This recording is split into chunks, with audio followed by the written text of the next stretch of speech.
Le régime Miami South Beach. Le régime South Beach, développé par le cardiologue Arthur Agatston de Miami, en Floride, figure parmi les formes de régime les plus populaires. On confond toujours le régime South Beach avec le régime Atkins, qui est un régime pauvre en glucides. Le régime South Beach met l'accent sur la consommation de bons glucides, riches en fibres, et sur un faible indice glycémique, pauvre en sucre.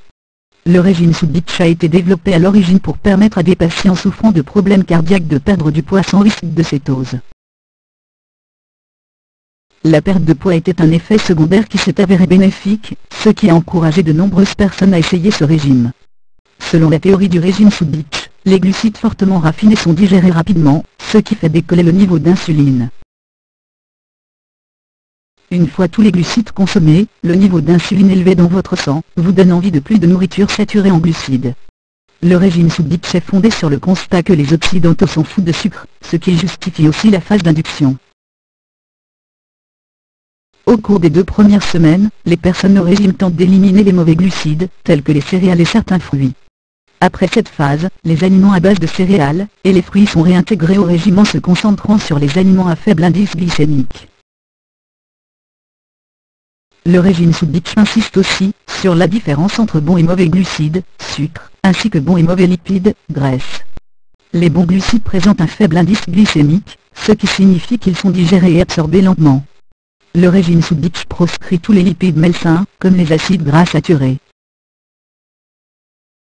Pour finir, ce régime met l'accent sur un changement permanent de ses habitudes alimentaires. Le régime South Beach conseille de consommer des céréales complètes accompagnées de grandes quantités de légumes, suffisamment d'acides gras mono et polyinsaturés, et des huiles riches en oméga 3.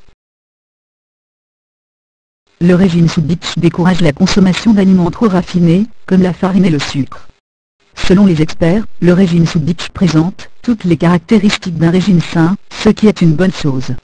Le bémol concerne la phase d'induction, au cours de laquelle les personnes au régime perdent du poids sous forme d'eau.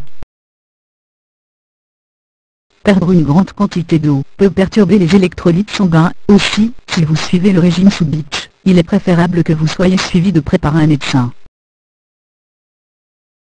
Selon le docteur Agatston, le régime South Beach mène ni un régime pauvre en glucides, ni un régime pauvre en lipides, mais les restrictions imposées au cours de la phase d'induction imposent aux personnes au régime de réduire fortement leur consommation de glucides et de lipides.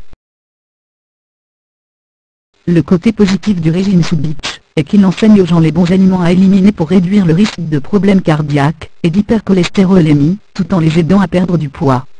Le régime South Beach est un chemin long et fastidieux, menant peut-être à un corps superbe à en tomber par terre.